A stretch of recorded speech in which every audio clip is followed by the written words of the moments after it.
acknowledging those war They crimes. got the attitude you'll never get it back. They're too powerful.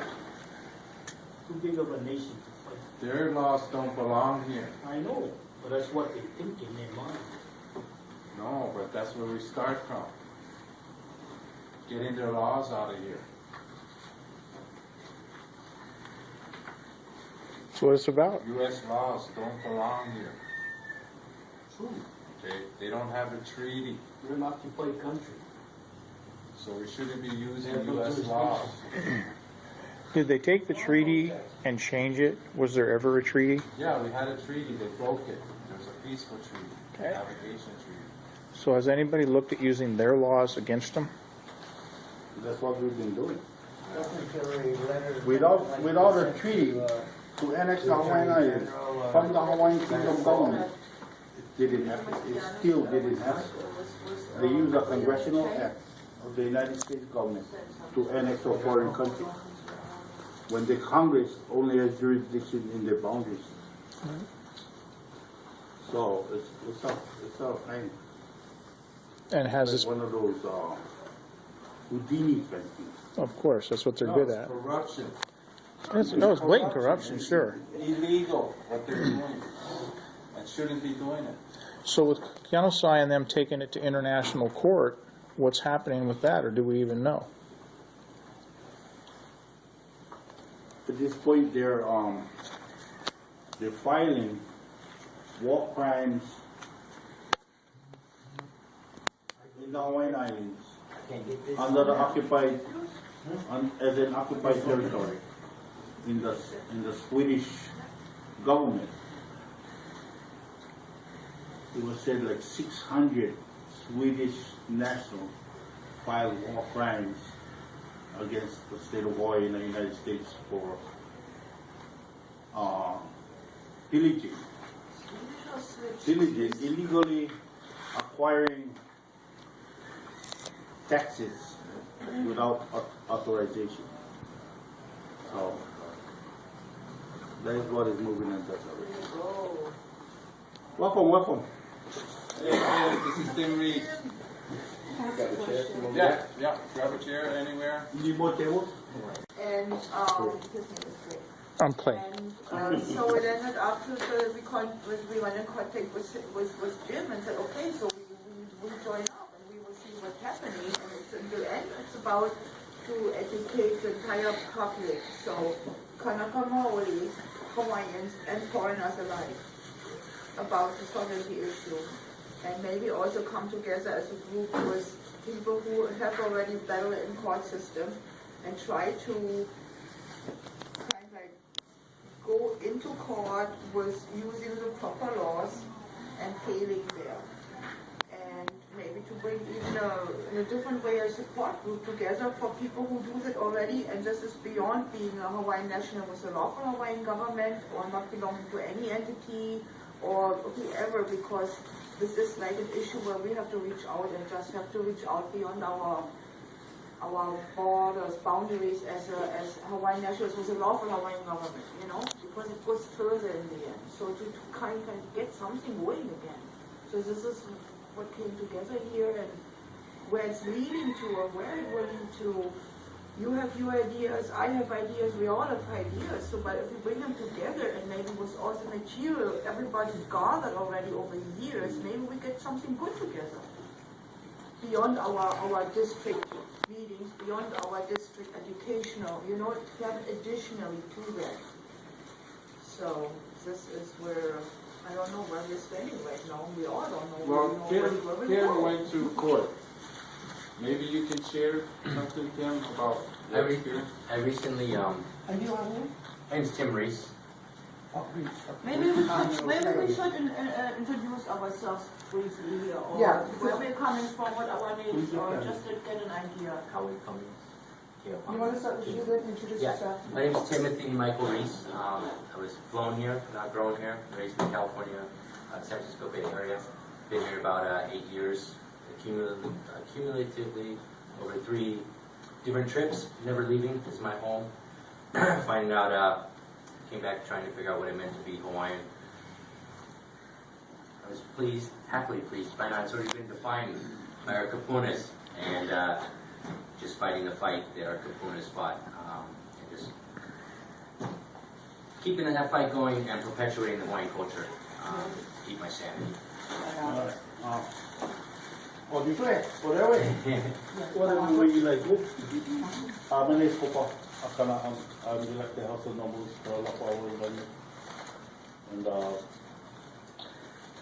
I'm just here to see what's happening. See how it can do something for. I'm Larry Calamai. I'm feeding my face, but I just got through with work, sorry.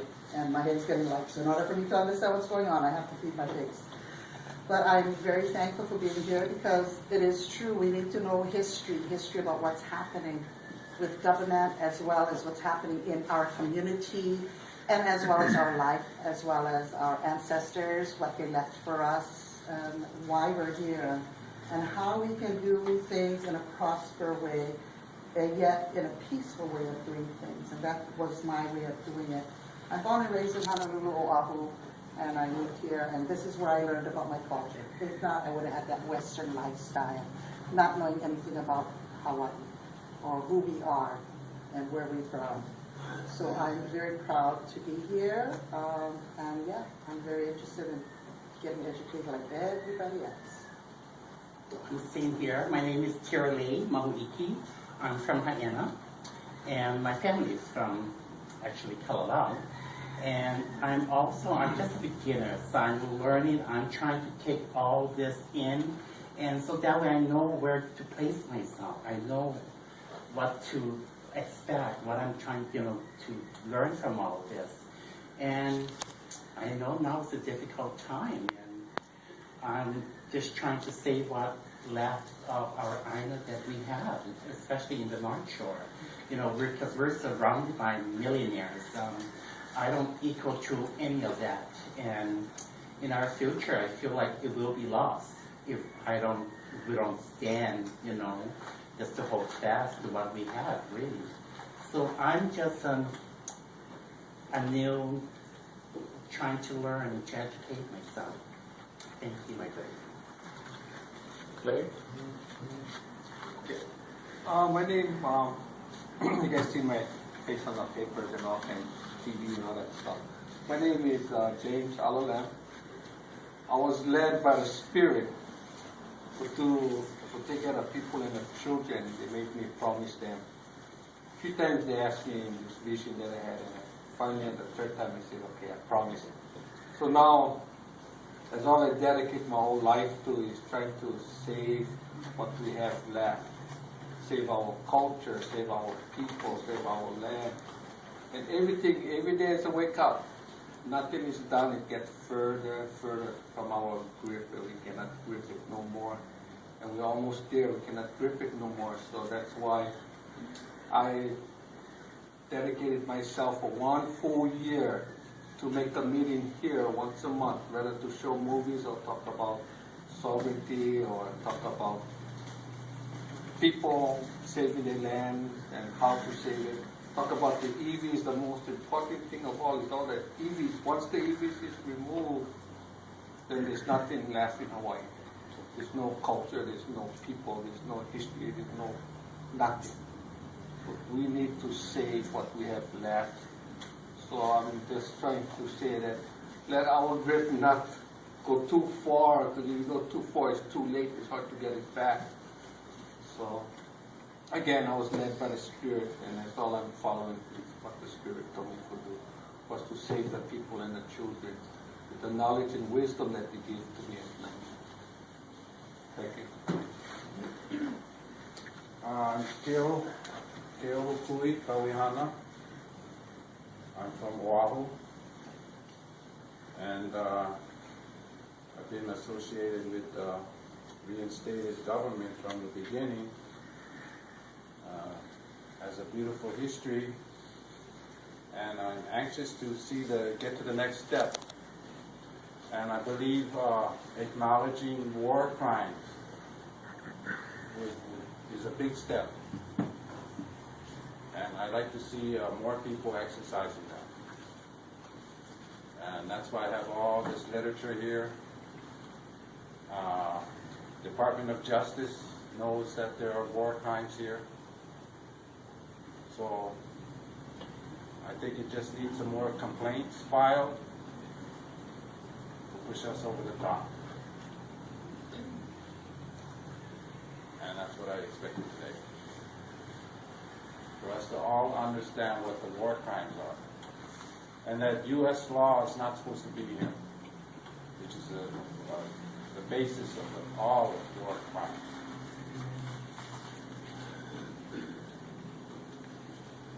And I'm looking forward for us to exercise Hawaiian Kingdom laws again, especially in courts.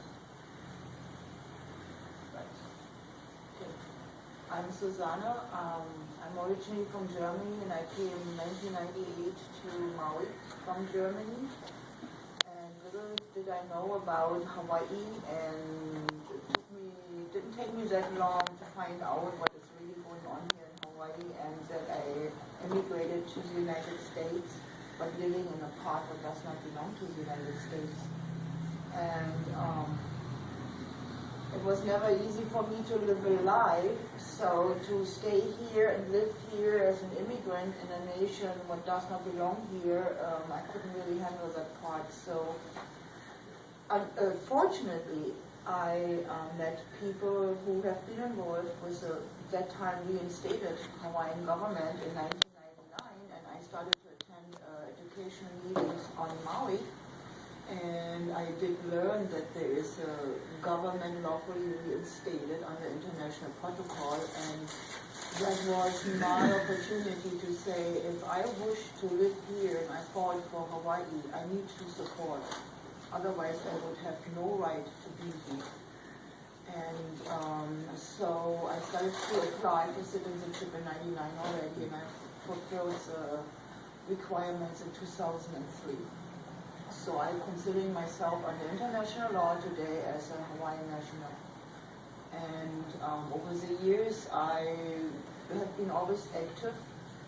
And by now, I am also a treasury and an agent for the Lawful Hawaiian Government here in the district. And for this evening, I wish really to reach out to the public, to the broader public, and educate about the sovereignty issue and what is really going on here in Hawaii. I know that there are many supporters out there who do not know how to reach out and support. And I wish from this group here that we are able to kind of to crack that part, to be able to invite more and more people who have questions, who want to know more, and who want to actively support, but do not want to limit themselves to one particular group or to one particular entity. So that it is for right now. My name is Ken, and you know, for almost 76 years now, I've been trying to figure out why I wasn't Hawaiian. Back on July 8th, 1939, God was supposed to deliver me here in Hawaii, but for some reason, and I still haven't found out, He delivered me to the mainland. And so I've been trying to regroup from that ever since, but The stork couldn't fly that far. Hard to get the country back to where it belongs. Thank you. I'm Gilbert Kahele, born in Palolo, Oahu, Hawaii National, and still learning.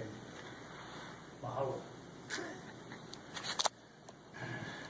I'm Clay Felton, and Howley, Warner, implant, spent time in Pahoa. I'm Choctaw and Blackfoot. I'm not Native American, so I understand what this nation's going through. And I can't do anything about my culture, but I can do something here to help bring back the nation of Hawaii, the Kanaka Maoli. And I'm new, I'm learning, I want to know more. I'm frustrated like many are. And Jimbo and I have been doing a number of things. as far as video and meetings and trying to educate everybody. So, mahalo. Thank you for taking that. So, to get back to where we left off, I think this is great. I think it's very important that people sit down and talk.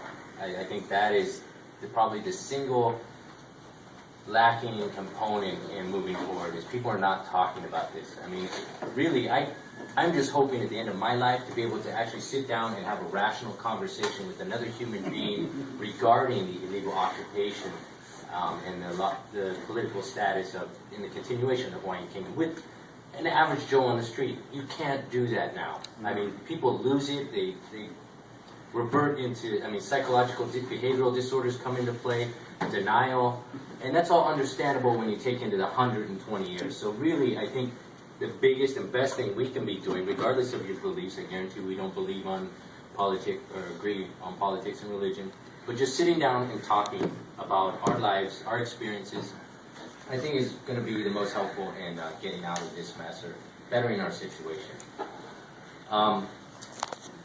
I was exposed to this information this last time I moved back 3-4 years ago, and it really caught my attention at that point. So it's been about a 3-4 year process that I've been exposed to the courts, U.S. law being illegally enforced within this territory, which is pretty crazy when you start to think about it, because why is it occurring, and why are we all accepted, why do we live this way, and we have been living this way. So after 4 years, after all the educating myself and seeking out resources, historical, legal documentation provided through various sources, I chose to challenge the system.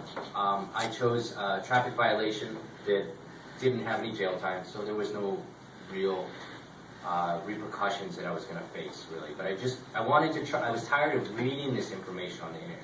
I was tired of people telling me about it, and I needed to experience it for myself and go try it.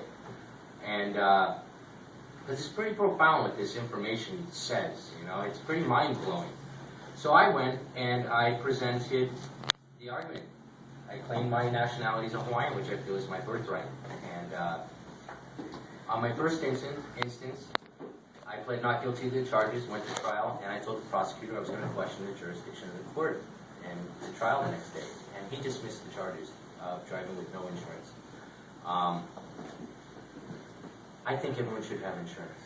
Okay? I think every vehicle on the road should be an insured vehicle. But it was more of a, I wanted answers to these questions. And I wasn't paying my safety check and my state of Hawaii registration because I didn't feel like giving my money to them.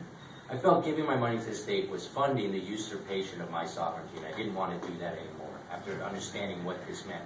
I wanted it to end. So I tried it in court, and I told the prosecutor I was going to question the jurisdiction of the court, and he dismissed the charges. So I thought that was very interesting, that I took the knowledge that I found, and I talked to a legal professional, and presented before the judge my claim to be a Hawaiian national, or a Hawaiian subject, and that I wanted that noted on the record that I was coming to my defense under protest. And the judge accepted that. He didn't say, you're frivolous, this is the United States, whoever you're listening to is a lunatic. He accepted my protest, and the prosecuting attorney also dismissed the charges against me, which should not have been dismissed, because I did not have insurance in my vehicle. I should have been fined, but something I said caused him to dismiss those charges. 2 other counts later, completely different story. Judge doesn't want to hear it, ends up in a bench warrant, failure to appear. I was at my hearing. She didn't want to have my protest noted to record. I didn't come to my defense. Resulted in me being arrested and having to pay $500 bail to get out. And I just recently went to court to deal with that, as well as another ticket. I was found guilty on all charges. I didn't go to court expecting justice. I went to court to get answers. I brought information with me as evidence and submitted it to record, and I wanted to see how they were going to reply to my allegations, because that's really what these are. These are allegations, very serious allegations, that what they're doing is unlawful. The enforcement of U.S. law in foreign territory has no legal precedent. It's a direct violation of the system we know as international law. That there's something seriously wrong there, but I wanted to see how they would respond to it. I also went there with the intent of notifying these people of the occupation. In some of my research, it appears part of the legal process is notification of the other offending party that this is occurring, at which point they can refute it, rebut it, whatever. But it is a step in filing a war crime complaint that they are notified, because regardless, according to some of the information videos out there, regardless what they want to believe, they have an obligation to look into these allegations. Because they are extremely, I mean, they're so serious and profound. So I went there, that was my intent, not seeking justice, to find out how they would address my allegations and to notify them of the illegal occupation and that my rights were being violated. One thing I found that was interesting is Article 6 of the 1864 Hawaiian Constitution clearly states that no person shall be punished by due process of law by a court that lacks subject matter jurisdiction. Now, in looking at the constitutions, both Hawaiian and U.S., the U.S. has their Bill of Rights, we have ours. And those are our Bill of Rights as Hawaiians. And as if you get up there and you claim to be a Hawaiian, I think it's very important that you know what your rights are, what you are saying when you get up there. And I pointed that out to the judge. And basically what I was telling him is if you punish me for this crime under this court, it lacks subject matter jurisdiction because it's unlawfully constituted. It's created under the assumption that this is the territory of the United States, which they can't prove. So it needs to be created as an executive order. And if they punish me, then they are violating my right under Article 6 of that Constitution as a Hawaiian. And another thing that I did, which I didn't really expect to do, let me get back there. I'm not a legal professional. I don't know what the hell I'm doing in court. Okay, I don't even know the documents submitted as evidence. They need to be certified copies. I didn't know any of this stuff, so I'm winging it. Okay, I'm in there. I'm just trying to get answers. And when the police officers went up there, they had answered questions by the prosecutor, and then it was my turn. And they asked, "Did you have any questions for the law enforcement?" And I almost said no, but something inside me said ask questions. So I got up there and I just started asking questions. And I asked them, first of all, did you take an oath of office when you became a police officer? And yes, we did. Do you know what your oath is? Can you tell us what it was? And they couldn't tell me what the oath was. And I said, well, just the gist of it, and uphold the law was the best answer I got. So I asked, well, what laws are you upholding? And state of Hawaii. So my next question was, because I had heard and read someplace that the oath includes the U.S. Constitution, being the territory of the United States as they claim, that should be part of it for all law enforcement. I asked them, is the U.S. Constitution referenced in your oath anywhere? And both of the officers could not tell me if that was in there. Now, whether you're Hawaiian or American, that should be of great concern for everybody. That the people wielding arms, charged with incarcerating and protecting and enforcing the law, have lost sight of their oath and don't really truly understand how they should be proceeding when they go out into the field every day.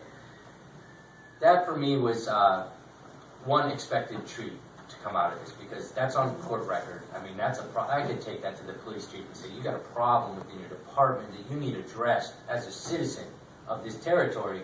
This needs to be addressed. You guys need to know what it is they're doing. There's probably a good reason why they don't. They might have answered that way because they were coached that way. I don't know. But anyways, coming out of that, I was found guilty. I have sentencing on the 28th, which is another area. But what I thought is, I've talked to Keo. Keo's dealing with some legal stuff. There's a lot of other Hawaiians out there challenging the system. And I thought that it would be important, or might be a good idea, for some of us to sit down who have challenged the system and had successes, seen failures. I noticed, hindsight looking back, maybe I should have asked that question. Maybe I should have done that. But it is kind of a nerve-wracking situation. and then composing yourself within the courtroom. It can be very frustrating. Something as passionate and as core and heartbreaking as this information to be totally discredited by someone who's charged with enforcing and interpreting the law can be a little nerve-wracking. It can drive you to anger, maybe frustration, and I think coaching people in presenting this in court would be beneficial for future appearances. Did you happen to ask while you were there about, because the officers did not have the answers to your questions? I have a copy of their oath of office. I have one for a number of different states and what officers take. Did you ask the judge to dismiss the case due to lack of evidence? No, but this is what I'm talking about, they are not going to see it our way.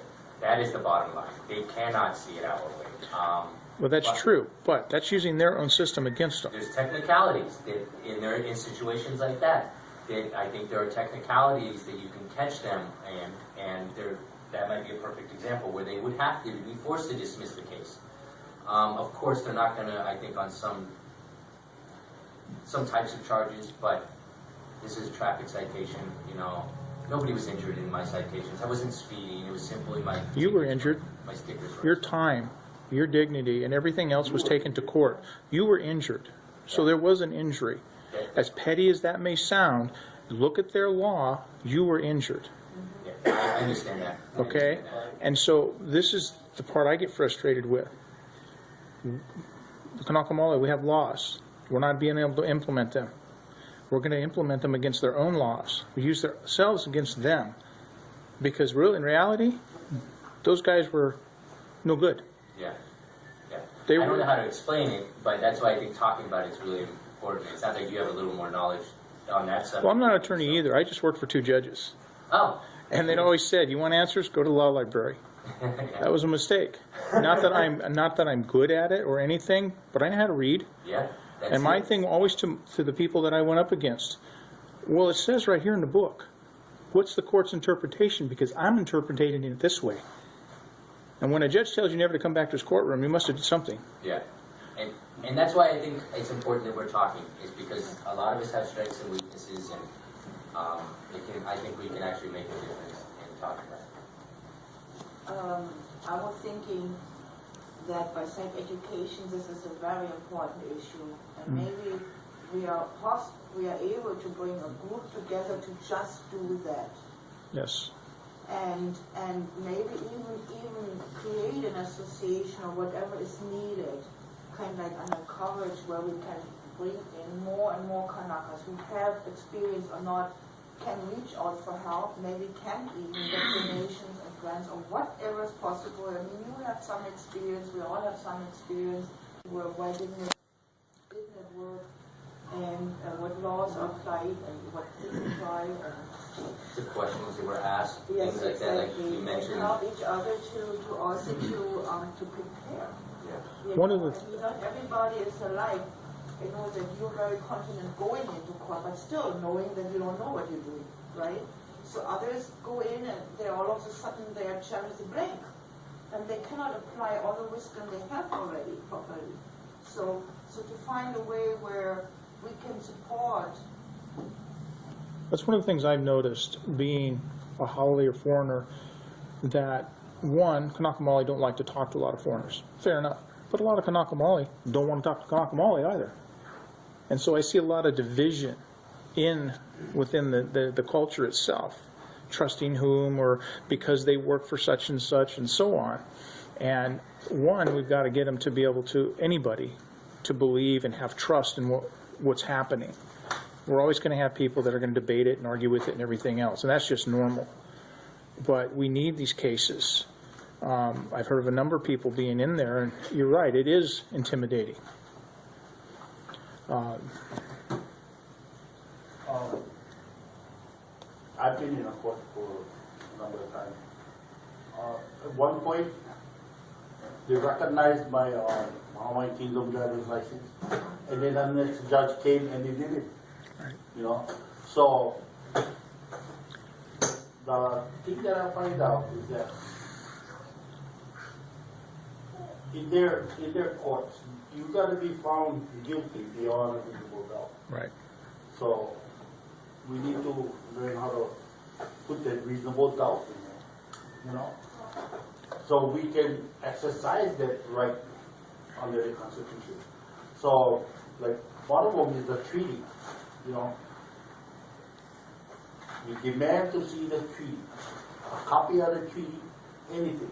And they will say, like how they told us at Oahu, I don't have a treaty, I'm not going to show you a treaty, you know? And yeah, that's good and well, but for the record, you have to tell them in the record. So that means you don't have a treaty. And one of the things in that case that you can say is you can ask the judge to recuse himself because he does not have the proper information that he needs in order to... Well, and that's the thing. From there, you move into dismissal. Dismissal because you cannot find you guilty without a reasonable doubt. See, and for me, they fined me $4,000, I think it was. I never paid 1 penny. And I would write on my document that I was a political hostage. And I learned that term from one of our advisors. He's like an international law professor. He's a Cherokee Sioux. John King. Because I was asking him one day, so, does that mean, because he was explaining where our particular live. So I told him, that means that I am a hostage and I'm not a prisoner of war. He told me, yeah. And I could understand that because a prisoner of war implicates you did something wrong. You're a prisoner. And you know, in a time of war.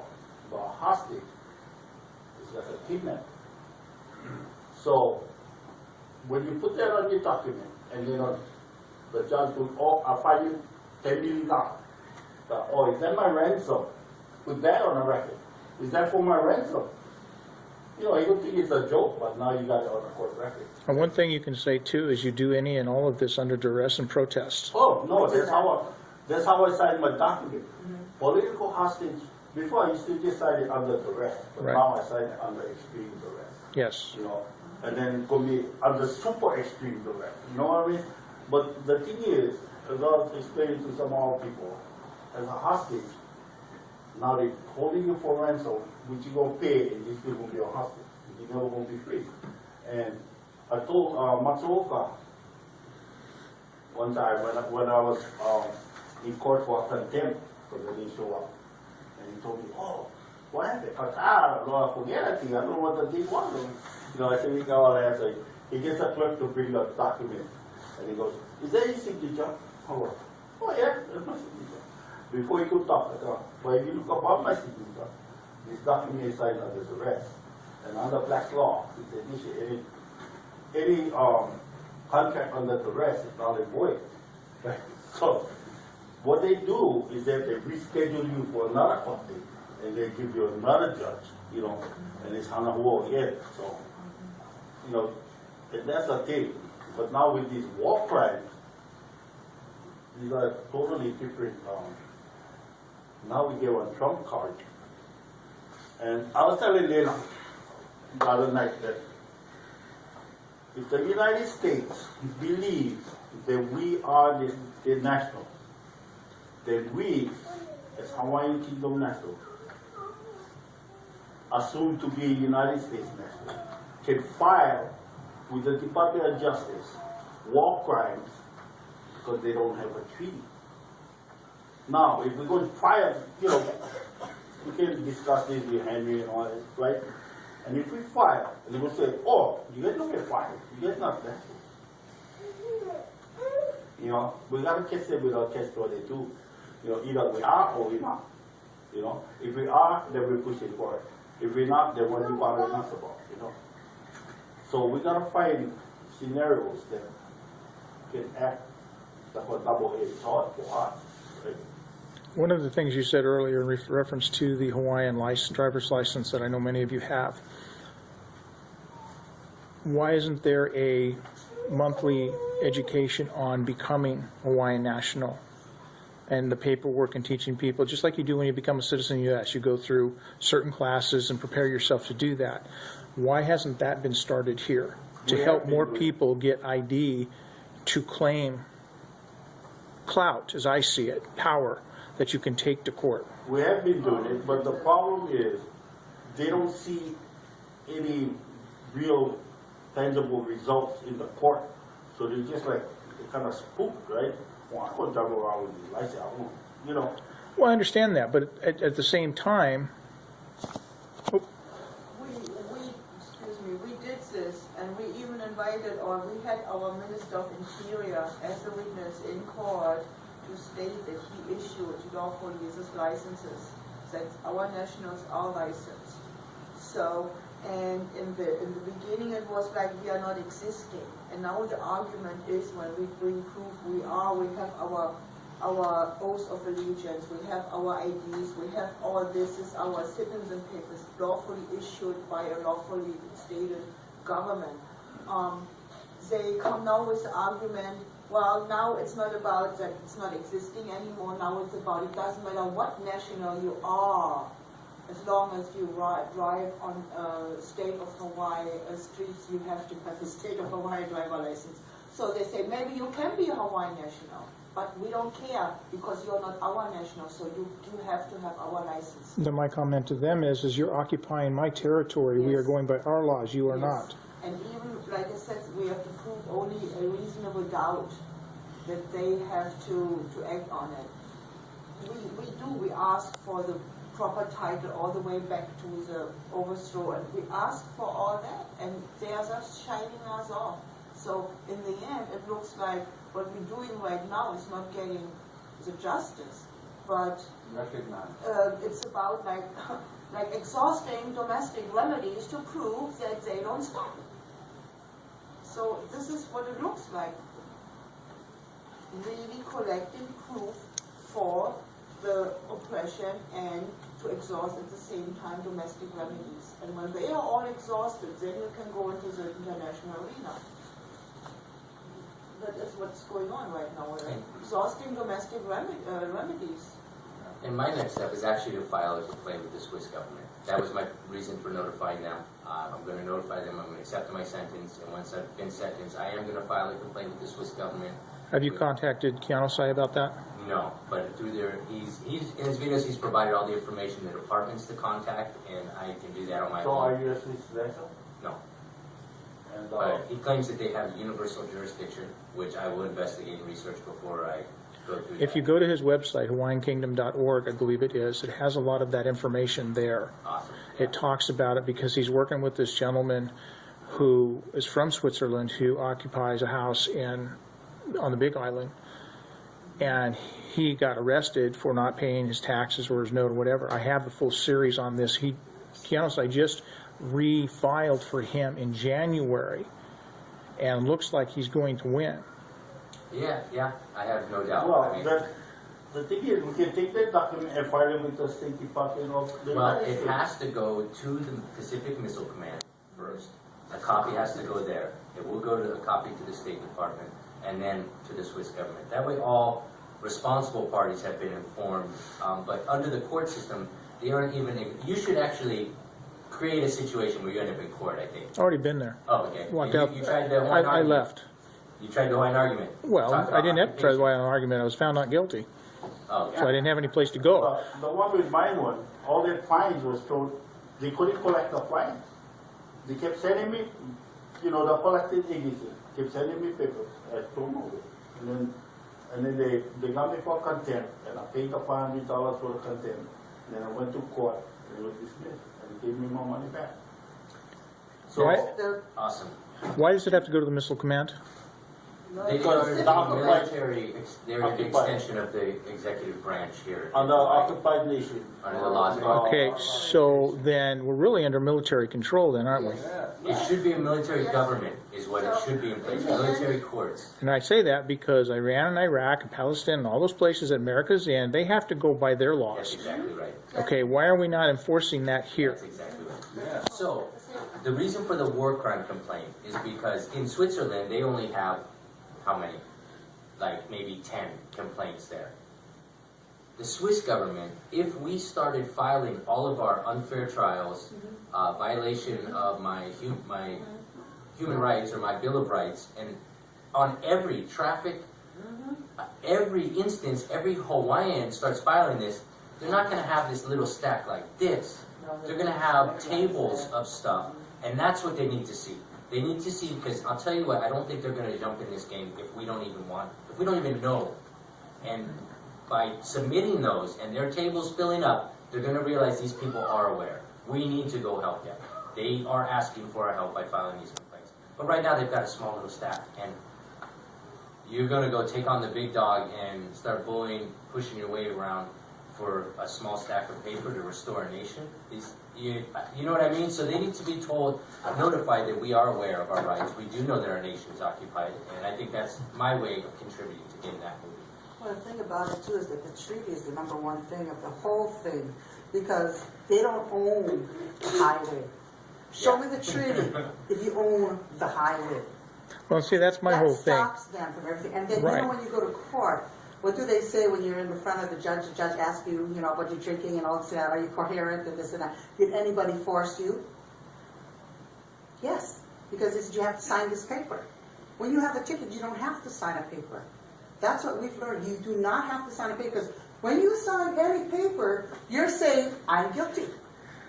But if you sign it like how he said, on this duress, extreme duress, I mean, you know, when you start showing that, it tells the judge, yeah, I was forced to sign this paper, you know.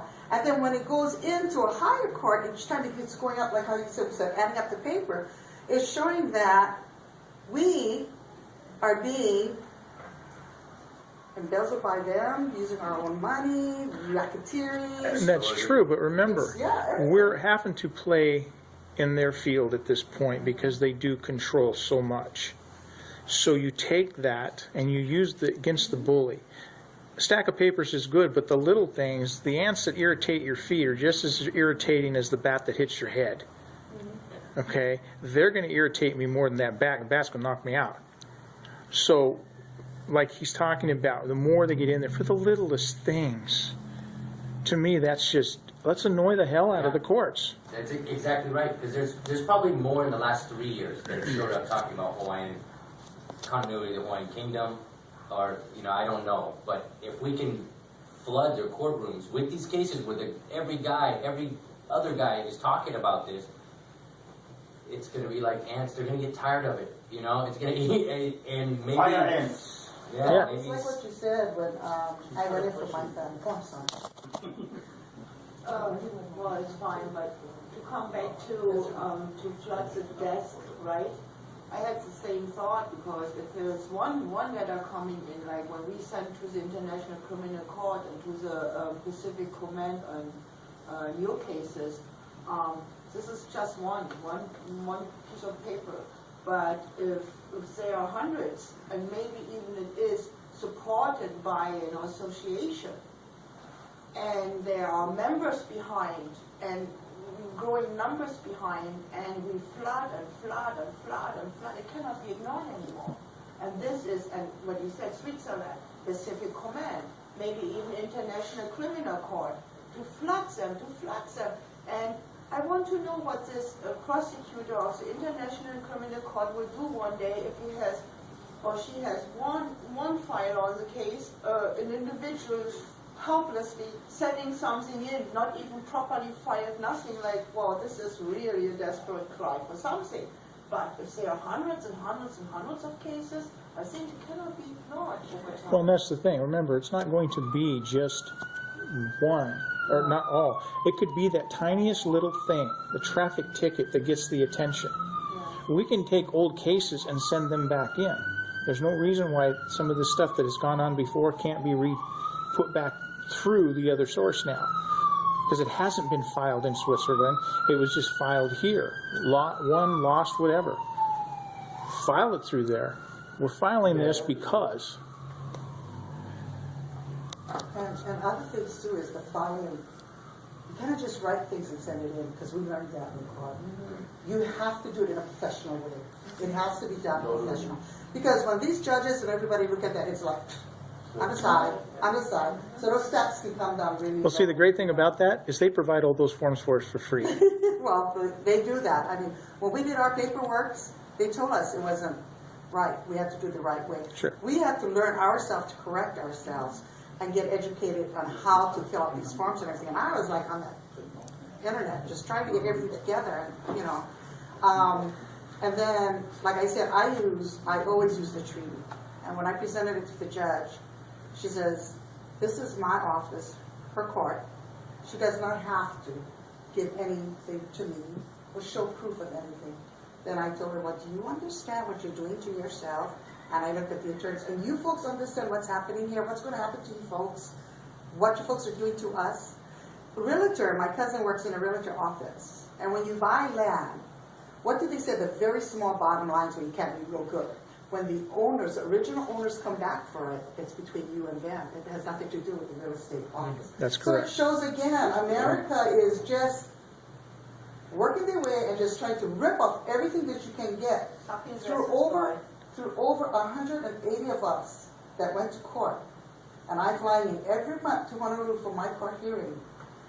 I did it because I have cousins and family members that don't understand law, that don't even understand what the hell is going on, that are homeless, penniless, no job whatsoever. And I have to look at it this way. Because I have a place to stay, don't need. I'm not going to be there for my ohana. Because what if a shoe was on the other side and I was there with them? I hope somebody would help me.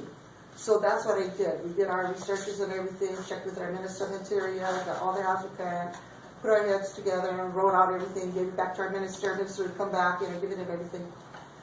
All these other guys, 3 of them hired attorneys. All my cousin them, and wanted me to go with them. I said, no, I'm sorry. I said, because these guys don't have the money, and this is the way we're going to go. Did my researches and everything, turned it in and everything, went through so much courts and everything, and it turns out all these cousins of mine that went and paid the attorneys, all in default. We went now from the first court case already now up to the Supreme Court waiting for the next case. Then they're telling us, oh, cuz, you can't go inside there because we're all in default. I said, no, you folks are in default. Look at the papers, read it really good. We already went pushed into the second phase. When the judge said we have 10 days to respond, and days are very, very important. If you are not in there before that thing is shut, your case is out. We went in the very 3rd day, because the very next day we got the paperwork going and everything. Went down to the libraries, got the paperwork, started printing it out and everything, put it all together. Then I told my sister then, here, fax them and things, and I'll meet you folks down at the statue and everything. Took the papers in, the lady was there, we signed the papers and everything. It's in already for the 2nd Supreme Court. So our case is still pending and waiting to the next hearing that we have. And we had somebody also who was a paralegal who helped us and coached us also. So the guy thought that I was thinking along to give you something. I said, oh no, man, I only learned because of now what we're going through, you know, in my ohana. That was Connor. Yeah. And he had helped us so much. But I mean, there's so much to do. There's so much fields out there to get involved with. From a ticket, to a parking ticket, to a driving ticket, to your license, to your insurance, you name it. They look for every little thing to embezzle money from us. They're going to do exactly what they don't want you to do, is follow up. 10 days. How many people are going to be on top of that same day? Yeah. And you have to remember, when a judge says, this is my courtroom and I don't have to do anything, Your Honor, I'd like you to recuse yourself. I want a new judge. And they have to. Because you're prejudiced. That's right. They're not supporting the Constitution of the Declaration of the so-called United States. And that declaration was changed in the Act of 1792, I believe, from for the people to of the people. So you have to remember that their whole thing was changed against their will as well, just like this one was done. A lot of those people don't even know that themselves. So what kind of rights we have, you know? Well, that's it. We have to use our rights. We're human beings. We all have rights. There are rules that we've set in place that are for all of us. And some of them aren't right. Our forefathers even said that. But that's why we have the ability of speech to go in and say no. This is wrong. So now they took away our neutrality and they put us in a war zone. Yeah. That's why World War II was bombed over there. Because And America. we bomb on neutral country. So, should we be going against the barking sands? Should we be Well- forcing their hand because we're under military occupation? Well, you gotta go under the Pacific Command, because the Pacific Command is Well, in Pacific- control of all them. Right. If that's the case, then we need to look at where the energy is being put. Well, I think a while back, we had an issue about that, the land issue that they have, and they wanted like about 8,000 or 80,000, whatever it is, to have homes built for the military, and I told them, those guys, excuse more, but this is our Aina, we live off from it, we feed off from it, we swim off of it, we surf off from it and everything. May I suggest that you folks do what Honolulu does? You need to put a fence around it and keep your people inside. Well, Because that's a you're good gonna hit you point. out a mile. Exactly. And that's when everybody stops, because that's what it's all about. They come here for a little thing, and then they stretch out, they want more. Yeah, but they You don't know. illegal. Right, and that's what it was, because legally, they're illegally occupying our land. And they're more worried about their people than ours. I just learned something today about Barking Sands and how much water control they have out in the ocean and how many miles that goes. Excuse me? I don't think so. Yeah. Who said that? Well, they took it. Just like they shut down the beach. You couldn't go there anymore. So it's like, I mean, we could go on and on about the injustices, and the real question becomes, what do you do about it? Well, we gotta, Well, then who to address? And who to address? And if it's under international law here, militarily occupied, then the proper power, the occupying power is the Pacific Command. that's right. It has nothing to do with states. The state is yeah, just but an until administrative the contract Pacific Command for take stuff control, the state and county jurisdiction still won't be autonomous. Well, don't they have control? there. Well. They only have control because we don't know, as a majority, that they don't. Right. Once the majority knows that they don't, they no longer have control. Then that's what- They have control because we aren't exercising our rights as Hawaiians. Exactly. And challenging them on Exactly. every front that they try to encroach. They try to sell a piece of property you know is Crown and government land. You stand up, show me the title. Where's your clear title? Yeah. You know, planning department. Right. Why are you authorizing development on lands when there is a problem with title that you can't refute? Why are you authorizing that? It makes you liable as an Criminal charges individual. of And fraud. we need to start doing that, holding people accountable, because it's not about the past. Those people are dead. That's dead and done and gone. We have today, we all have the choice, we have the power to make our choices, and that's what we need to start holding every official who is a decision maker accountable. Notify them, this is the situation, it's irrelevant what you want to believe, what your religious beliefs are. This is an allegation I'm bringing to your attention. Here's the information, the facts, we're occupied. You are not to be doing what you're doing, and let him make that decision. Now that you've said that, Jimbo and I have gone to a number of places, and he's gone to more than I have, and he's served them. That- Now we need to take those same documents and who we serve and serve them to Pacific Command and say, hey, you're supposed to be in charge of this. These people are illegally doing this, and we're notifying you too because we notified them. Yeah, They need to investigate it. And Yeah. then it is the law of occupation of the military. Is here this nice little, it's in here in the law of land warfare, U.S. And there is part in about the occupation. So they have their laws, how to conduct the occupation. And at the same time, the law of the land is still the Hawaiian Kingdom Constitution. So this is the two laws who are the lawful laws. The Hawaiian Kingdom Constitution, the law of occupation. So the military command in the end has to make sure that the Hawaiian Kingdom law is properly applied here for the Hawaiian Kingdom people. And instead of going to the courts, we'll go to Pacific Command and say, hey, yeah. And on my sentencing, that's what I'll notify the judge of, is that, you know, you leave me no other option than to pursue my other legal options, and this will be my next step, unfortunately. You talked about the Hawaiian Kingdom law. At that point, then you need to educate yourself as to what Hawaiian Kingdom law, and it would be the lack of a competent notary in regards to the land. You know, the transfer of those lands under Hawaiian Kingdom law, I can't remember the article, it's under the Constitution, it clearly states there needs to be a Hawaiian Kingdom notary transferring these titles, and that would be, in a land case, the issue you would bring up. well, wasn't that what Violation Keanu of- Sai was trying to do before they took him to court and put him on 5 years probation through his title company? He was doing something like that about perfecting the titles. They were going to clear up the titles, and yeah, I don't know the exact particulars of perfect title, but Yeah, so, and not all crimes committed here are war crimes. No.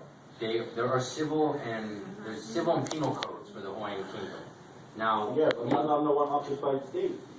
but there's certain criteria that is a war crime, an unfair trial, unlawful confinement.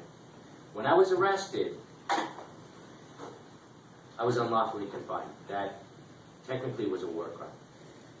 Me having to pay $500 to get my freedom from a bunch of criminals, that's extortion under Hawaiian Kingdom law. So I could write the Pacific Missile Command and explain to them that I'm being extorted under section whatever, under the penal code of Hawaiian Kingdom law.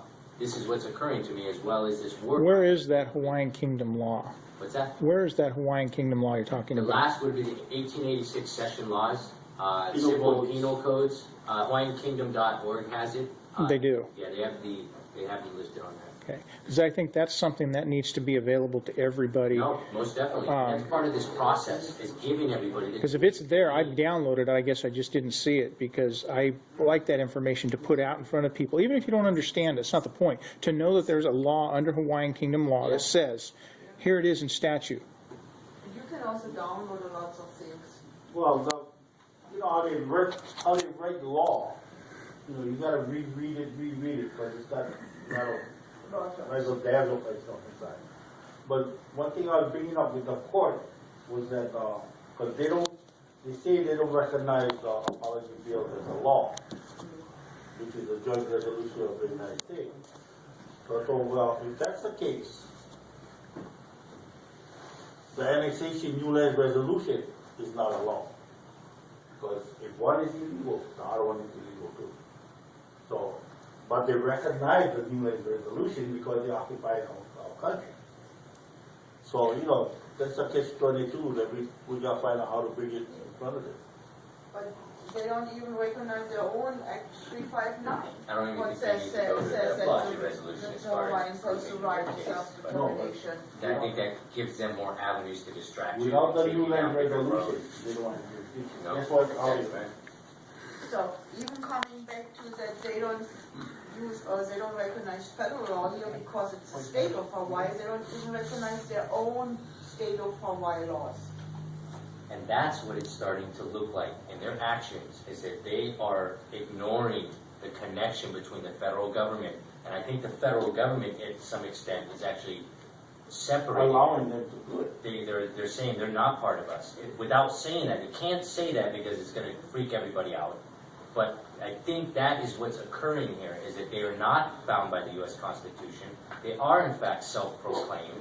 And if you can trap them into that corner and get them to that position where you are a self-proclaimed entity, you are extorting me, under that Hawaiian law, it's second degree extortion, and it is injuring somebody physically, financially, without authority. And that is exactly what's occurring here. So I think the tricky thing we're going to have to do next, we need help. We need help from the majority or internationally. This is not going to go away just because we wanted to and we have all the information, because we've had all this. I mean, You counter-sized know, the documentation. ability to tax people, they don't have that authority. No, That's why you gotta bring that to the but forefront. who's saying that to them? Not many people, Well, and not we for gotta very get long. people We to need to say start that. saying that. That's Yeah. exactly right. Yeah. And you tell them why under the laws. This is why you don't. And just what's happening is they're just looking at you stupid in court. They're just looking at you. They're not answering. They're not saying no. They're just looking at you. Fergusstrom, state of Hawaii, says we have jurisdiction. Well, I told the judge in my argument that ignores the issue I'm raising, that you don't have. This is not the United States, and that was what I talked about. Is the state was created under the fact that this was the territory of the United States. That fact has come into question based on the evidence I provided. This case should be dismissed because I'm raising a question of fact which deals with your authority and your existence as a state. And they don't want to hear it. They just look at you. Jimbo? Let's take a little break. That will change the subject a little bit. Yeah, that's good. So everybody can take a break. Well, I get this paper over here stated that the Hawaiians submitted a petition to the Congress with 29,000 signatures opposing the annexation, and petitioned the Republic of Hawaii, which is totally illegal. And they were never permitted to vote. The Hawaiians was never permitted to vote. So that's how they started to start the process of being the state of Hawaii, yeah? And the state of Hawaii is totally illegal. There's a paper here that I'll read to you guys. It stated, following World War II, Hawaii was placed on the list of non-self-governing territories by the United Nations and the United States as trustees. Under Article 73 of the United Nations Charter, the status of a territorial can only be changed by a special vote called a plebiscite. Yeah.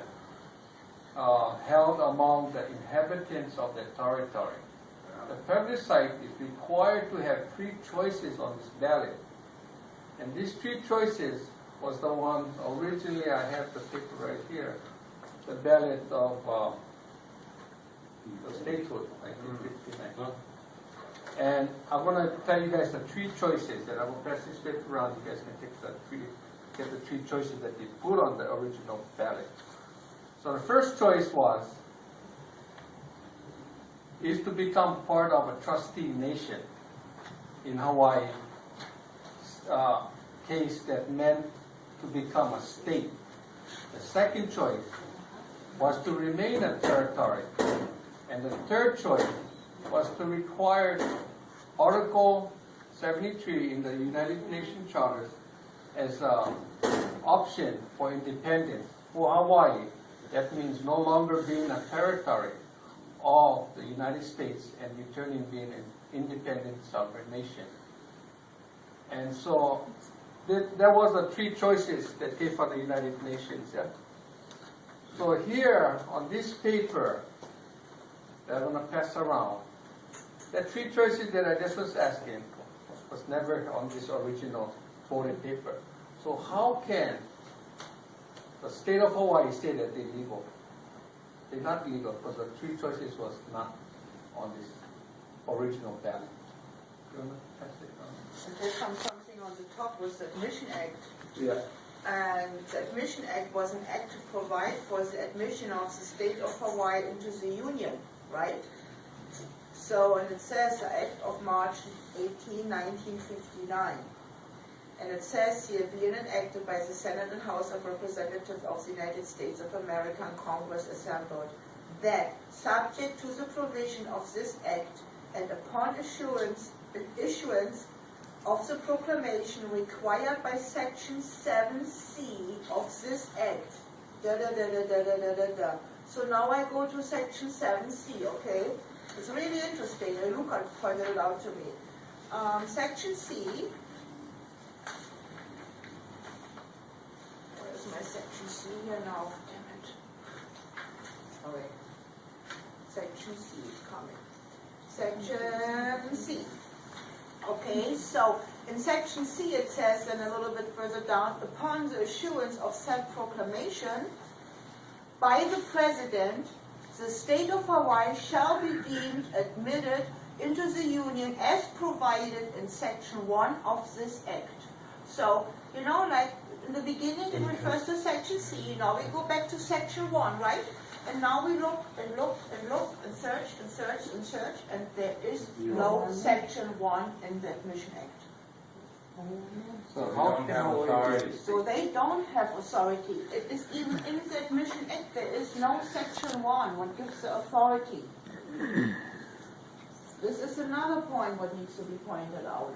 You know that the vote was illegal, or it was incomplete under international law. That the Admission Act is not really authorizing really anything, because the most important section what does it is missing, it's not there, it does not exist. And then for sure when we go on to the Organic Act, or what it was, is that who got really admitted into the territory? This have been the citizens of the Republic of Hawaii. And how many has it been? Around 3,000? And all the Kanaka Maoris and the subjects to the Hawaiian Kingdom have not been citizens of the Republic of Hawaii. So they will never be lawfully admitted. So this is, one comes to next and next and And next. they just And they know it. avoid it. They avoid it, yeah. They shut you down and just find you guilty payment. Well, when, Get rid of. about the 20,000, it was, I think the original number was 48,600. Some of the documents The together, Hawaii petition? yeah, only like 20,000. I have the address. I have the copy. So they, you know, even when they send in the document, they kind of make it a little smaller, yeah. So, Yeah. And one thing they don't expect people to do is dig. You'll find that when you deal with any kind of a contract, they don't want you to read that contract because they don't have everything in there that they say that's in there. She just pointed that out. So there's no reason not to be using the rights of the people and taking back what is lawfully theirs. that's a good question to put to the judge. Can you show me where is section 1? Well, this is what when Luca in the end tried to, Alexander Luca is one of our nobles of the Hawaiian government on Oahu. And he's always going into court, in and out, okay? So, and to make it, so he put a lot of motions together, reused, and also papers together. And he said, okay, I downsized it to three laws in the end, three papers to use as a defense. To create a reasonable doubt, because it was all about in regards to traffic crimes where you need to create a reasonable doubt. Okay, and this was in the end, first for sure to come with their own revised statutes of the laws, and you only have to create a reasonable doubt. I mean, that is good to even pinpoint it out for themselves here, it says in your own papers. But it was also the Act 359, where the state of Hawaii admits that the Hawaiians have the right to create their own government of their own choosing. Then the Admission Act, what has this missing section 1, what authorized everything, and then the Organic Act, what in the end points out that who was entered into the territory, have been the citizens of the Republic of Hawaii. So these are the three documents he downsized it to point out that there's a reasonable doubt. This is what it was leading up to. Otherwise, there's so much more to dig into. Let's take a 10-minute break. I have the rights to the land as a claim to be a Hawaiian subject. As a Hawaiian subject, I have the protection of international law due to the occupation, and I have the Hawaiian Kingdom law at my disposal. I'm not referring to U.S. law. I'm not referring to state of Hawaii law.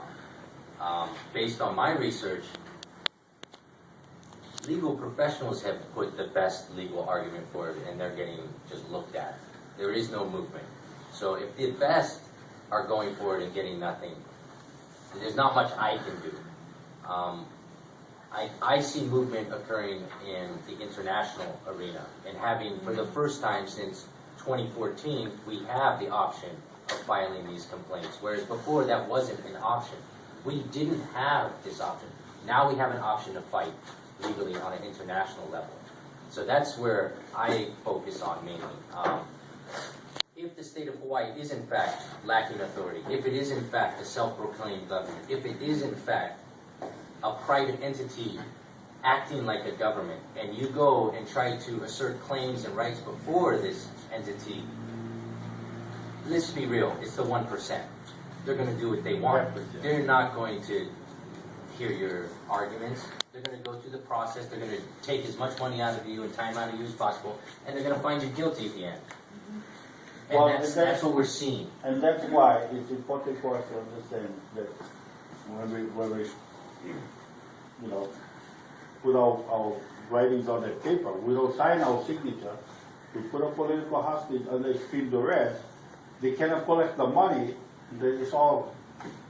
No, that's a good point. I mean, that's a good way to They start cannot signing collect the things. money. If that And if creates a- everybody does it, they won't have no financial backing to get it done. I would like to have another meeting when we start listing Yeah. things out like that. Yeah. How to Yeah, sign follow the your right. ticket, when you're You signing.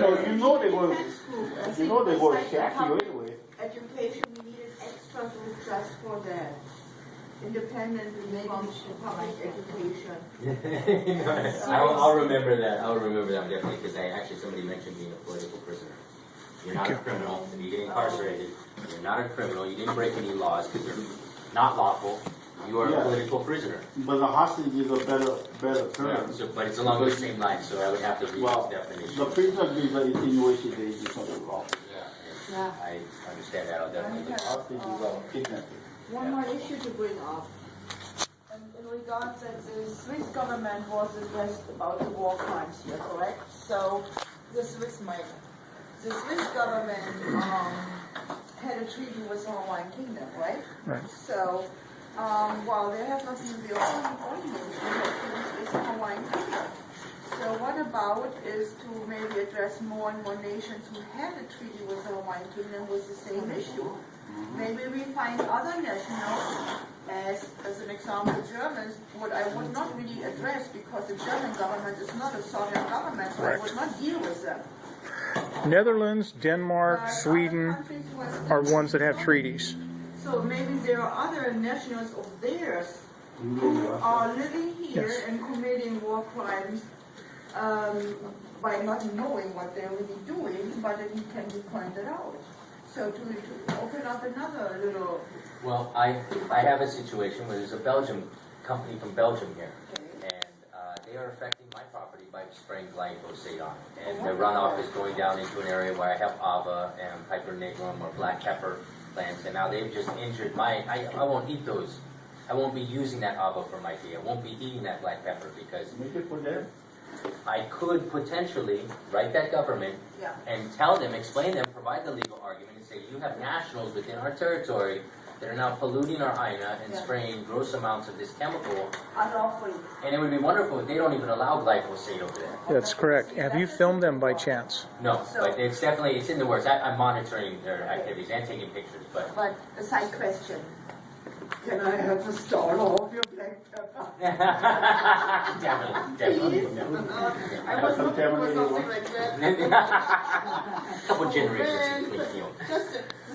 But see, you just made a very good point. How many countries are not allowing the GMOs, the garbage in there In now? theirs, but it's okay for their companies. So, Because it's all about money for the United States. It's just a big corporate conglomerate. That's why we all were given Social Security numbers to tax us, to follow us, because they consider us a business. I gave mine up a long time ago. I don't even have one. I don't even use it. Everybody asks me what it is. I have one. How do you do business? Let's do business. Now, I do have a federal tax ID number because I do have a company. But I am not a company. I'm a human being. So therefore, you want to go after something, you go after that, just like you do with the big corporations. Because I don't exist as a corporation. Okay, let's take a 20-minute break. We're going to treat up a very, very short movie. Some of us guys already seen them, but I don't know, I get this feeling for sure this one, 20-minute, movie. Is this the Pinky Show? No. It's are you in it, Jimbo? No. I'm not that lucky. So it's about no treaty, no law, and no land. I don't know if most of you guys seen it. But it's interesting. I don't know what made me want to do this, but I just gonna go with the flow. Yeah. So I spent 5 hours making those movies for you. You show that, yeah?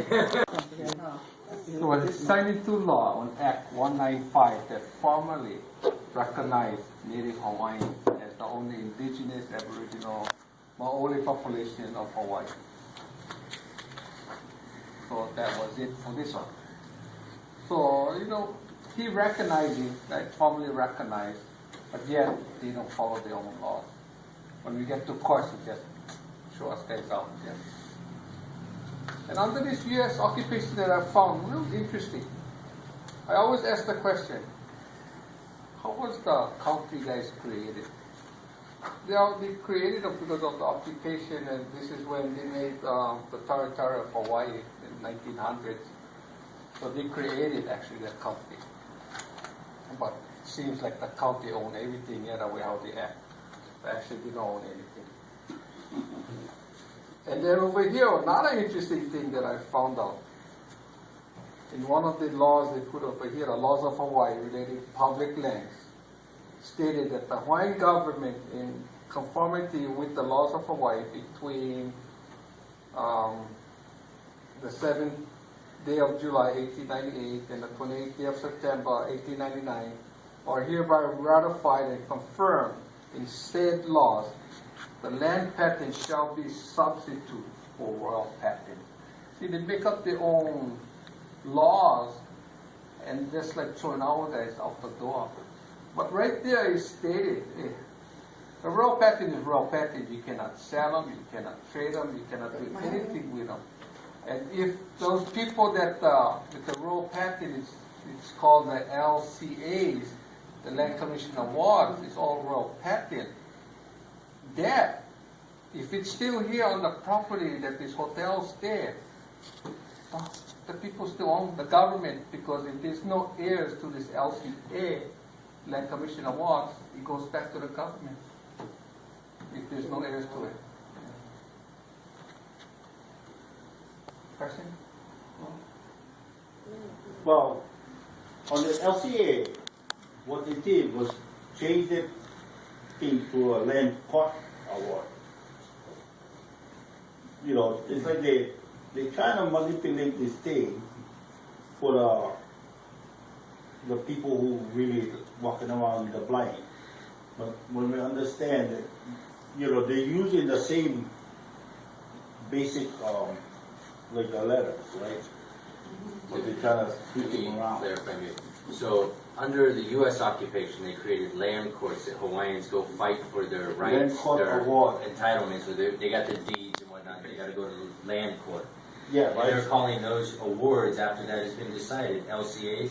Well, they're using the same structure of the kingdom, but making it land court awards instead of land commission award. Because the land commission in the kingdom is the one that do all of it, yeah. Is that the one They're reading Keoki it has? out from the Is that government. the one Keoki from has? the government. Then what they do is, as they keep reading out everything, like everything else, brainwashing you, they get you set on what they have now, which becomes a land award. And then you start thinking about that every time. And then your own land, they're giving you deeds, when in reality, you have the title of that land.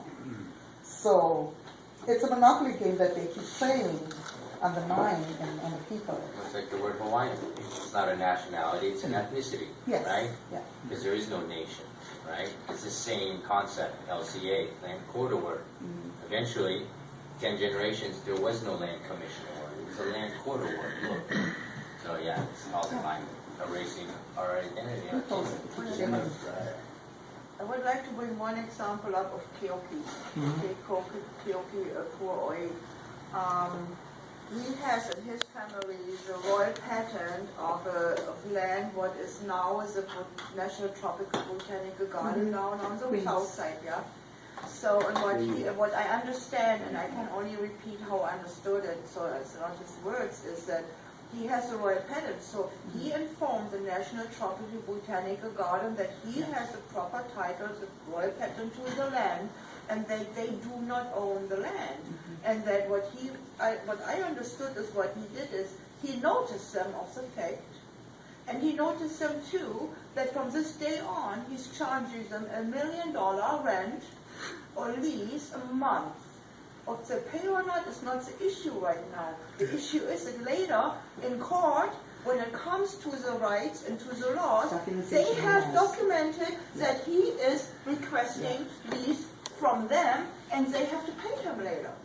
They cannot get out of it. So when you have like the issue right now, right here, like with your land up there, so to maybe there is a possibility to write something to inform them that you have the proper royal patent, and whatever happens, you may lose it temporarily, but later in court, they are noticed, and they know, you notice them, notarize, that they do not own the land, and that it will have later consequences. So it's almost like preserving your rights for later. Even you have immediately no success, but in the long run, you did preserve your rights. Yeah, I think that's very true, especially in the Cook Islands when I was spending time there. They want foreigners to come and do business. You can buy any business you want, but you'll never own the land. You will lease it, whether it's $1 a month or $1,000 a month. And you will be the steward over that land for the time that you have a 100-year lease, whatever it may be. They're no different in that sense, but they want people to come do business, but they also tell you, that's the people's land. You're going to help us take care of it. You will give the opportunity to steward over it. You will have the business that's on it, but it's ours. Well, I was just saying, Copa, in our land issue thing, one thing the court does not want to admit and will not accept a allodial title. From the Great Mahele, when you have that royal patent, it goes from generation to generation to generation. You cannot sell. I can have my question say, oh, yeah, I'll just sell them to you. You can have it. You can't. It goes to the next ohana and the next and the next. But in the court, they do not accept that. You see. Whose court? State. Exactly. I'm sorry. Exactly. American court. Well, because nothing could be transferred from 1893 on because the departments are all shut down. Well, if they would accept it, that would mean that all the people who are lawfully on the land, they need to leave. Well, that's No, why we this had is the what Polo Johnny Ranch, said. that they told us we only had 8 acres, and I went, excuse me, we have the mullet pond, we have, they said 8 acres or whatever, I says, no, you better count good, man. Turned out we have 44,000 acres of land in Polo Ranch. Simple And- mistake, yeah. Yeah, and 44,000. yeah, we have Malka site, we have the ocean site. I remember when we were young, my parents, my mom and my Tutukani dad used to say, what I can see from the mountain to the sea, that's your land. And over there, you always open and you give to, you share. And that's how it is. But again, like the video showed, all about greed and money. And that is a whole, we talk about informing people, the land should be another topic that is brought up in a different group or in the legal. Well, In the legal it's going to be the same, because without the land, it cannot give you violation. Yeah. You know what I mean? So it's all It still intertwined. comes in with the treaty. The understanding of the allodial and what that means to you as a national and how you interact with land if you need to get land, who you get it from under an allodial system, the native tenant rights, things like that as far as your right as a Kanaka to have a homestead. That is your right as your Koko. I'm sorry, my Caucasian friends, you don't get that right. But that's what our monarch did for us. But your nationality will give you that right. If you want to become national, then you want to have that right off it. So I think there's a lot of confusion regarding that, and that would be a good thing to clarify so that we're all on the same page as far as understanding how things were set up under the kingdom, because right now they're not right. Well, I think like the next subject that you first should have is like stick on one subject who deals with the land issue, a court issue, or a car issue, or something. That way you don't run off and everything. And then you can get all your paperwork, your pala, whatever together to kind of understand what the topic you're supposed to talk about and how you guys can prep yourself, preparation and the paperwork that people have. Again, the Americans' laws, regulations, and everything that they don't follow, their own contradict themselves.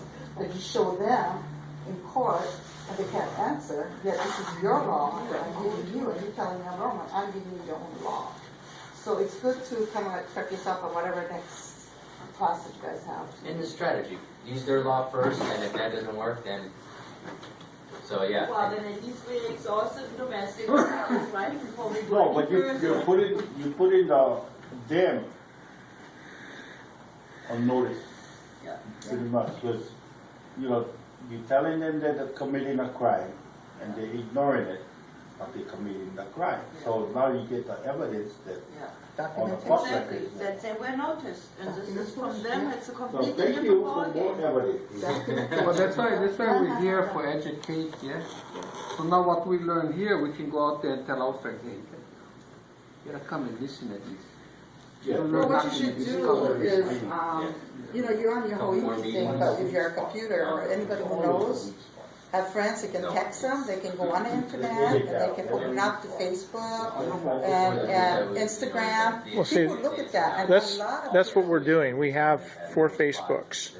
We have The Truth because of Hawiki. We have the Kauai Kanaka Maoli Barrow Council because that's his passion and his thing. And anybody that has any information on heiaus, I want all of it so we can put it there. Things that he hasn't given me or I haven't gotten, that's just dedicated for heiaus.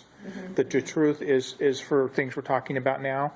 And then Aina Pono Kauai, which I just started, is just bringing in information from all the islands and other people to help get word out to everybody, because then I can post it to KKRC and other places that other people aren't getting. So we have the social network out there. It's coming together, like you said, and maybe preparing next month. What's it going to be on? Is it going to be on everybody being able to get their national ID and preparing that, or whatever it's going to be, and then, or learning the language, something. But start bringing it together, even if we throw a bunch of stuff in the pot and just pick one, court, whatever it may be. We need to start educating everybody so we can, when we go to that next step, this thing I was reading here, is this also going to be served to the Pacific Command? Well, this is just a draft, right? Right, I've seen that. So that is that needs to go, if it goes out, it will go out over the Prime Minister and the Minister of Foreign Affairs. This is just the Minister of Interior added as a draft. You don't see right now the attachments. I think Right, you right. see on the second page, you see what he was listing. So that is interesting too, because then it comes down to the federal law, where they break the federal law of the Constitution. Well, they already have been. So just, I don't know when it goes out and how it will go out. It was just coming last night into the TICA support. I mean, it was an email. It's day one. Just So that form. it is a draft. It's not really anything for public yet. And that's why I asked, because I think Pacific Command is one place that really needs to be bombarded. I think what we need to do is, by side having the education for the public, to maybe even with the legal issues, to have a separate group meeting constantly, and integrate the news into the meeting, what we have open to the public. But for that to get something going, to get it organized, okay, here we have the chapter when it comes to land ownership and right patterns. Here we have traffic citations. Here we have that. Here we have that. What laws applies under revised Hawaiian statutes? Which laws apply to what? Which laws apply internationally to what? And what is the Pacific Command? Where the laws are coming in? And so to get it kind of like a little bit sorted, and then when there's a needs to go into the details. I think that could help everybody, but I believe it should be really almost a separated group, a really active, heavy duty. I wish that resource existed when I was dealing with this. I wish I could go to somebody and have them tell me, you're going to need to file this, you better do this before you get your 20 days before your trial, or else you won't be able to. Well, the thing is, it's always been there, but there's not enough of people have brought it out or wanted to talk about it because they've been afraid. And it's intimidating. It's really intimidating unless you're willing to just put yourself out there. It's always been there. That's why the judges always told me, go next door. It's right there. So in the end, it's about to bring the informations together. Yes. And to bring them in. What is All of our efforts, all our trials and tribulations under the Absolutely. law. And our knowledge. I mean, I know a little bit, you know a little bit, you know Absolutely. more than a little bit, and who knows a little bit, and maybe all You know, what I make a whole learned page. tonight, I think, is about after you go to court, you have to sign that paper. You don't And sign I it think unless you put it that sign. the signing of the paper, What signing? the court, about your trial Yeah. and the decision, you have to sign the paper. And so if we You taught don't have that to life, that everybody that has to sign it signs it this way, that exempts you from liability. By signing. No, no, yeah. We need to teach Well, how to one thing sign. is interesting about the field manual 27 that states on an occupied state, and the Pacific Command, is that the Pacific Command will acquire temporary jurisdiction until the lawful kingdom move into place. And what people don't understand is the lawful kingdom is already in place. So the Pacific Command has no other option but to say they cannot go rebuild the kingdom. They cannot say that, oh, this is not the lawful kingdom, we have another one here, you know. The state cannot make one. Well, then we need to get help in how to insert and enforce those laws. If the Lawful Hawaiian Kingdom is here, and it's not perfect, obviously, it's still growing, then it needs to be said, hey, here we are, and we need help from those, and saying, And you know, like our legislative convening in Big Island, or where was it? No, the one before that, the one down Maui one. That's why I was asking our Prime Minister to file on cease and desist to the state of Hawaii for using the national flag of the Hawaiian Kingdom as a state of Hawaii flag without authorization. And if it's not done, then a fine could be like what you say, you know, $50,000 a day or whatever, you know, an hour or whatever, you know. And that's like the trump card in the back. That when the kingdom comes into place, pay up. Because in the end, it's the same thing. We offer them a contract, and when they go into traps, and the contract is binding, and then later on it will turn against them. This is exactly what they do with us. And this is maybe where, if you have more experience with the UCC, and what Keo just said about the signature, no, we don't have to sign. But if you know how to sign property contracts to preserve your rights, man, that makes you feel so much more confident in entering contracts or facing situations like this. If you know that, even if you don't know how to deal properly with this, but at least you know how to preserve your rights. when you sign something under duress and you state that you're signing it under duress, that's in their own rule book. Yeah. But not everybody knows it. No, and that's why well, it's just a lot of people don't know anything about the Lawful Hawaiian Government, only a handful. And a lot of them don't. But even like what I just recently did, I had to renew my state of Hawaii driver license. So I do still have a state of Hawaii driver license because in their eyes I'm an immigrant, not a Hawaiian national, right? But I had to renew it, and finally I learned enough. Finally, I had a chance to put my signature without prejudice. You know, in this moment, it is on my driver license. It is on my driver license. I'm so proud of it because this is a moment where I take my authority, my self-empowerment back to me. By using it and not feeling like, oh man, I don't want to be the red flag sticking out and get punched because I'm doing that. But to know, hey, this is my contract right, and I'm doing nothing else but savings. So to really be confident, to think in situations about it, and not face it one time and the next time, oh, should I, or, so this, I think it's important. I need to go. I got my baby out here. I want to thank you all for being here. This was really beneficial, and I look forward to doing it again. Are we done? Definitely. So the question is Yeah, that we Ken, figure out. if you know anybody else. I definitely will invite people as I come across that I feel would be a good fit. Following Wendy. And then you will find, already when you have the library again, or? Well, we know. The White Claw Foundation? Yeah. Well, they know of us already because we do a lot of work with them. And because one of, I think her sister. Yeah. Her sister is good.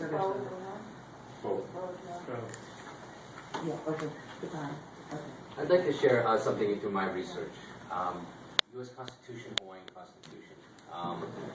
So there's differences in the Constitution. The first I noticed, the U.S. Constitution starts with the formation of government. It lists out the government first.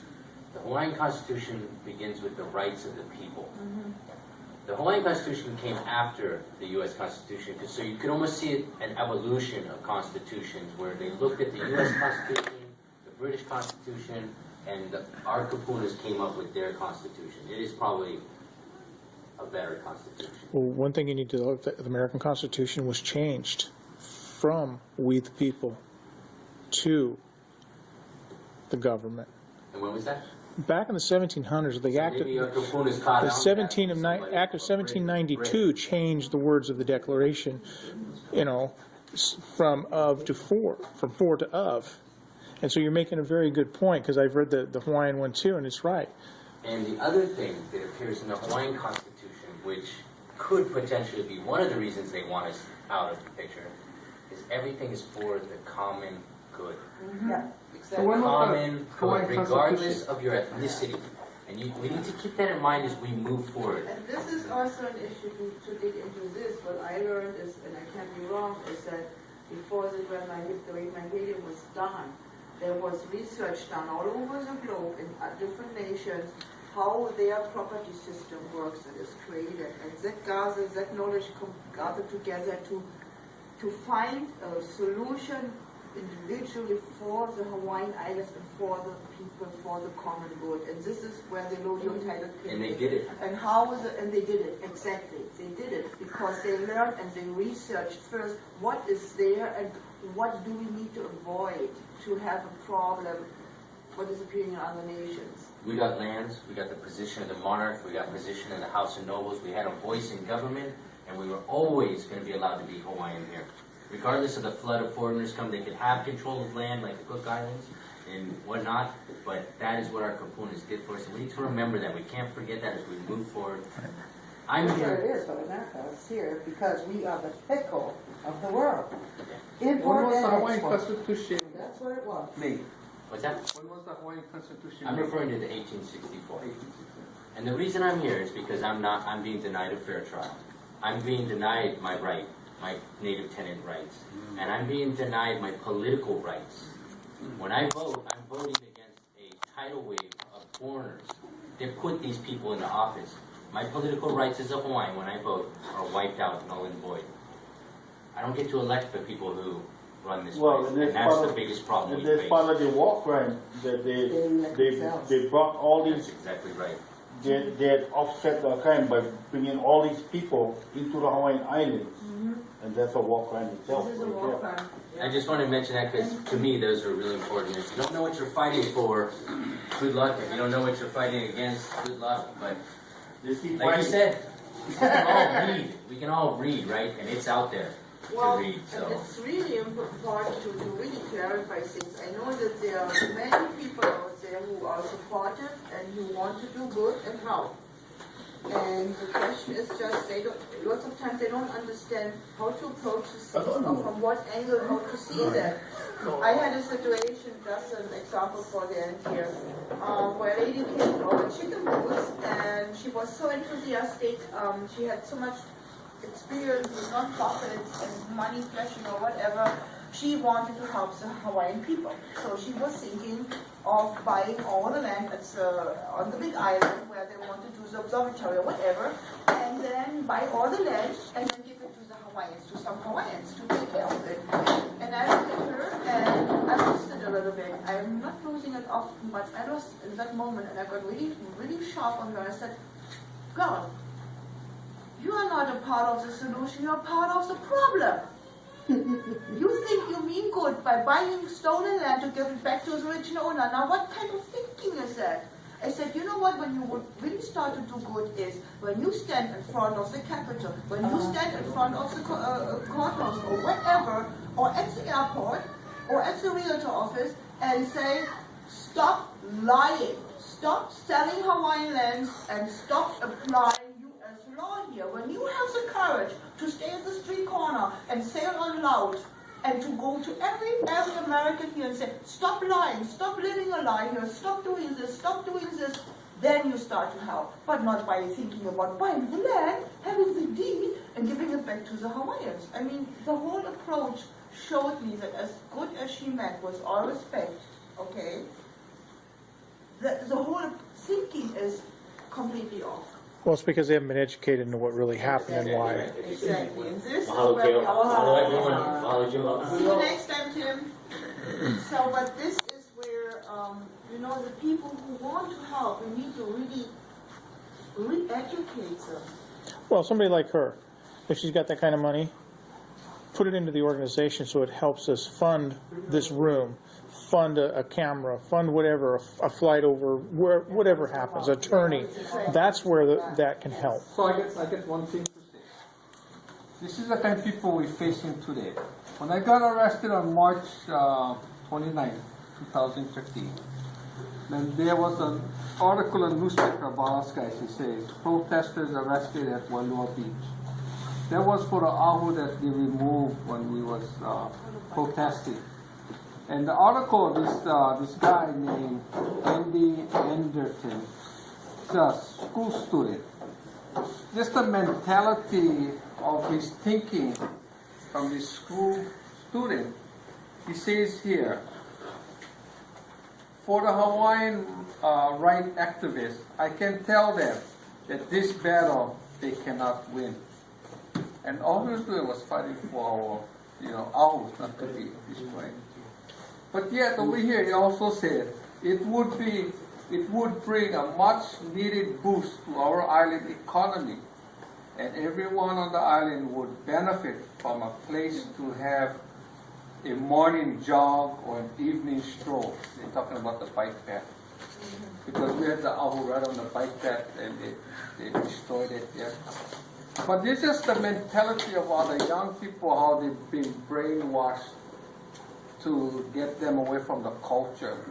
So that's where one part we're losing them in the part where they're teaching them only the American way of living, about money and all these wonderful things they're supposed to get. So I just thought I brought that thing up for you guys to just a heads up here what we're going to be dealing with. So the re-education of our people is the most important thing that we need to do right now for make them aware of all these things going on. So I'd just like to say the last 2 meetings or 3 meetings, 2 meetings yet. I'd like to say that we had at least only 1 or 2 persons show up all the time. But what's fine, at least we educated 1 or 2 of them. So I'm glad we're having this meeting. And I hope that, more people will come, but we only can hope here. And education is the most important thing to learn what we need to learn. If you was to give me the time ahead, Yeah. and then we can advertise on the radio. Yeah, well, normally 2 weeks would be I put them in 2 weeks advance and I get 2 weeks. So, yeah, I think you guys got it. And I think one big obstacle is the human being itself. Because, there are so many good people, but when it comes to them, because they have their land here and their existence here and all that, they really like to support, but don't scratch their existence. So it's almost like, well, I'm supporting you, but I'm not really, because, I'm pretty comfortable here and I don't want to lose it. Well, just give us money and let us fight for it. Yeah, so but this is, like, they're compromising themselves by wanted to change, but do not want to deal with the consequences. Right. So this is where. So we're all learning. All learning.